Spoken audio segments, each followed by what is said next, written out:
Guys, I am বন্দনা মুখার্জি। তো ব্লগটা সকাল সকাল শুরু করে দিলাম, আর আমার পুজো কমপ্লিট একেবারে শুরু করছি এখান থেকে, ঠাকুর বাড়ি থেকে। তো চলো, পুজো হয়ে গেছে, তোমার সাথে একবার শেয়ার করে দিই রাজগোপুকে। তো এই দেখো, পুজো তো কমপ্লিট, আর সিজনের যে ফ্রুটসগুলো ওঠে ভগবানের আগে নিবেদন করা হয়। তো এই দেখো আমার রাধু মা।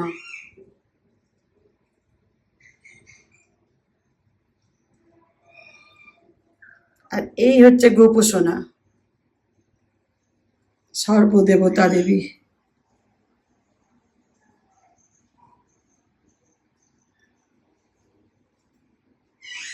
তো এই দেখো, অনেক দিন পর দেখছো আমার শাশুড়ি মা মা তো এসেছেন। দুদিন হয়ে গেল, আজকে তো সানডে।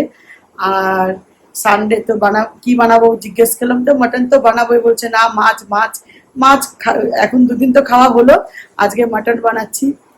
তো চলো আমি বানিয়ে নিই, তারপর আবার শেয়ার করব। কেমন করে বানালাম পুরোটা তো শেয়ার করতে পারবো না, একটু একটু করে শেয়ার করব। আর সিমরন এখন স্নান করছে, আর সিমরনের বাবারও স্নান হয়ে গেল, হয়ে গেছে। রেডি সব, খাবার জন্য সবাই রেডি। আর আমি এখন রান্না বানাই, দেরি আছে অনেক, চলো। তো এখানে মাটন রাখা আছে, আর এই মাটনটাকে আমি প্রথমে বয়েল করে নেবো। বয়েল করে আমি আলু পেঁপে দিয়ে আজকে ঝোল বানাবো, খুব ঝোল না, মিডিয়াম ঝোল বানাবো। ভালোবাসে শ্বশুর শাশুড়ি দুজনে ওরা ঝোল খেতে, আমরাও ভালোবাসি। তো চলো এটাকে বয়েল করে নিই। তো এখানে মাটন বয়েল হচ্ছে, আর এখানে আমি তেল গরম করছি। তো এবারে আলু আর পেঁপেটা ভেজে নিই। আলু পেঁপেটা বয়েল হয়ে গেছে।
আর ভাজা আলু পেঁপে দিয়ে দিলাম।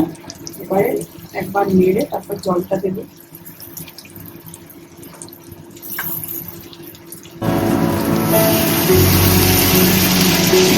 জলটা দিয়ে দিলাম।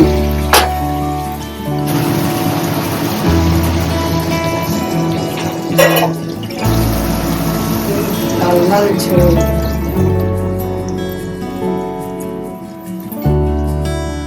তো এই দেখো, টকবক টকবক আওয়াজটা নাও।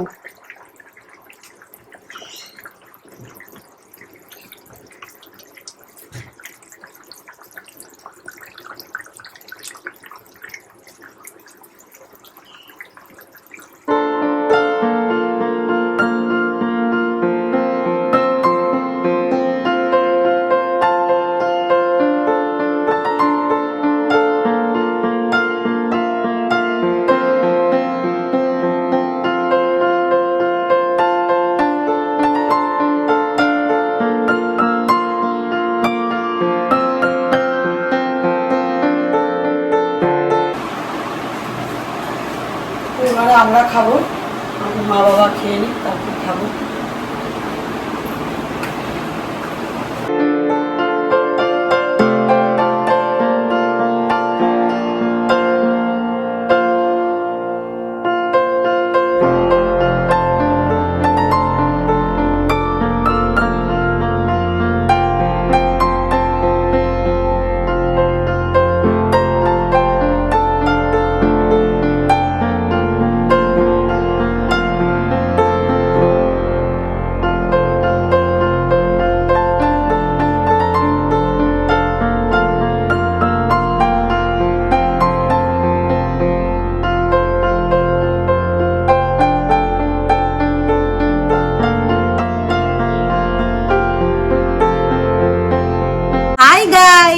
হোয়াটসঅ্যাপ। তো অনেক দিন পর তোমাদের সাথে আবার কথা বলছি, অনেক দিন পর। সত্যি তোমরা কমেন্ট লিখে লিখে মানে হায়রান হয়ে গেছো যে কখন বড় ব্লগ দিচ্ছ, কখন বড় ব্লগ দিচ্ছ, ব্লগ দিচ্ছ না কেন। তো অ্যাকচুয়ালি না, সত্যি কথা বলতে ওরকম কোনো ইন্টেনশন নেই যে ব্লগ করবো না, বাট করাই হচ্ছে না, এরকম একটা ব্যাপার। স্টার্ট করতে যাচ্ছি, তো তারপর কিছু না কিছু করে আবার ভুলে যাচ্ছি বা ছোট হয়ে যাচ্ছে ব্লগ, এরকম ব্যাপার হচ্ছে, তো ব্লগ দেয়াই হচ্ছে না। আর শর্ট ভিডিও করা হচ্ছে, যেমন তোমরা জানো যে মা রিলস করতে ব্যস্ত হয়ে গেছে। হ্যাঁ, এখন মা রিলস করতে ব্যস্ত হয়ে গেছে। এখন আগে ব্লগ করতো, ব্লগের একটা নেশা ছিল, এখন রিলস এর ভীষণ নেশা হয়ে গেছে মায়ের। আর রিলসই করছে, তো এই জন্য ব্লগ এত করা হচ্ছে না, ফেসবুকে শর্ট ভিডিও আপলোড করছে। তো এই কারণের জন্য বড় ভিডিও এখন আসছে না। তো এই নয় যে আসবে না, অবশ্যই আসবে। আর তো কমেন্ট সেকশন অবশ্যই লিখবে তোমরা কেমন আছো। আমরা তো একদম ফাটাফাটি আছি, বিন্দাস আছি। তো আজকে সানডে স্পেশাল, মায়ের হাতে মাটন, বুঝতেই পারছো। তোমরা সবাই জানো যে মা হচ্ছে মাটন স্পেশালিস্ট, কারণ কোনটা স্পেশালিস্ট নয় বলো তো, সবকিছুতেই অলরাউন্ডার। একটু বেশি বলছে না সিমরান? একদমই না, তোমরা সবাই জানো, যত বলছি অত কম হচ্ছে। আমি জানি তুমি ঠিকই বলছো মা। একদমই তাই। তো চলো, গরম গরম মাটনের ঝোল খাওয়া যাক লাঞ্চে। একটা জিনিস দেখো, এই যে এটা হচ্ছে আমাদের একটা ছোট্ট অ্যাকুরিয়াম, যেটা হচ্ছে আমার বাবার সব থেকে প্রিয় জিনিস, বলতে পারো আমার বাবার জীবন।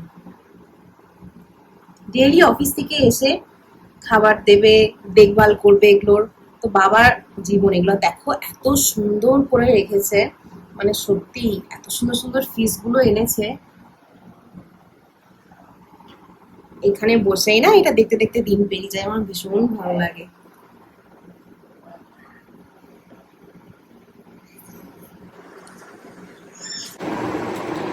তো এই যে আমরা বসে পড়েছি লাঞ্চে। আর এই সানডেতে সবাই একসাথে বসে লাঞ্চ করতে ভীষণ ভালো লাগে, তার কারণ হচ্ছে যে এরকম সময়তে বাবা অফিসে থাকে আর মা আর আমি লাঞ্চ করি, তো ফাঁকা ফাঁকা লাগে, আর সানডেটা খুব ভালো লাগে। আর ডেইলি মাটন হয় না, কিন্তু বাবার মাটন ভীষণ ভালো লাগে। সানডে হয় না, একটা করে ছেড়ে বা মাসে কিন্তু সানডে এলেই বাবা বলে যে হ্যাঁ, মাটন mutton করবো, হবে। মাটন করবো, এরকম বলে। আর মাটন সত্যি আমার ভীষণ ভালো লাগে। আমার ভালো লাগে না, চিকেন অতটা লাগে না, কিন্তু মাছটাও ভীষণ ভালোবাসি।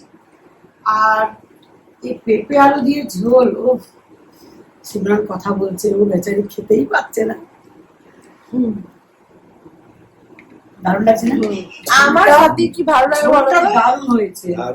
আমার চিকেন এত ভালো লাগে না, মাটনও ভালো লাগে না, আমার ভালো লাগে প্রনস, তাই না? আর তোমাদের দেওয়া নাম জিঙ্কু কি বলছে দেখো, দারুণ লাগছে, দারুণ। জিঙ্কু। আমার প্রনস খুব ভালো লাগে, তাই না? প্রনস, ও প্রনস ভালোবাসে। আমি মাছ, যে কোনো প্রনস, মাশরুম, আমার এগুলো ভালো লাগে।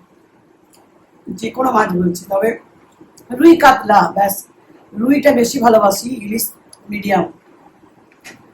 তো চল খেয়ে নি, তারপর আবার তোমার সাথে কথা বলবো। তো এখন হচ্ছে বিকেল বেলার, আমি চলে এসেছি এখানে সাগরদার কাছে, হাবিবসে। কারণ হ্যাঁ, কিছু করাতে হলে সাগরদা তো আছে, আমি এখন করাচ্ছি, এখন ট্রেন্ডিং চলেছে হেয়ার কালার, তো সেটাই করাচ্ছে। সাগরদা পুরো সেট আপ করে বানিয়ে পুরো রেডি, এই যে সাথে ক্যামেরাম্যান সবাই রেডি, সব সেট আপ রেডি। এখন আমার কালার চলছে, তো এখন বলবো না কি করাচ্ছি, একেবারেই তোমরা দেখতে পেয়ে যাবে যখন পুরো ফুল লুক কমপ্লিট হয়ে যাবে তখন।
এই দেখো এটা হচ্ছে আমার ফাইনাল লুক, আর যেরকম আমি চাইছিলাম এক্স্যাক্টলি হোয়াট আই ওয়ান্টেড সেরকমই হেয়ার কালার সাগরদা করেছে। আমি চাইছিলাম অ্যাজ ব্লন্ড হাইলাইট যেন পুরো হেয়ারের সাথে মিশে থাকে আর পুরো হেয়ারটা যেন একটা ব্রাউনিশ ব্যাপার লাগে, তো সেরকমই হয়েছে পুরো।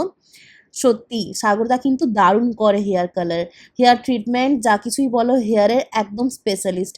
তো যারা এরকম হেয়ার কালার করাতে চাও, আর এখন তো সামনে পুজো, তো তারা করাতে পারো, ঝটপট চলে যাও বাঁকুড়া হাবিবসে। এটা কোনো আমি স্পন্সর করছি না, আমি একদম মন থেকে বলছি, আমি যা কিছুই করাই হেয়ারের সব কিছুই সাগরদাই করে। অ্যান্ড অ্যাট লাস্ট যে বেবি স্টাইলটা করেছে এটা আমার এত পছন্দ হয়েছে আর এত প্রফেশনাল অ্যান্ড গর্জিয়াস লাগছিল, মনে হচ্ছিল আমি এটা রেখেই দিই।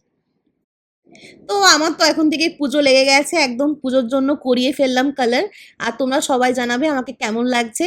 তো চলো আজকের মতো সবাইকে bye bye, love you all, আবার নিয়ে চলে আসবো এরকম সুন্দর ব্লগ।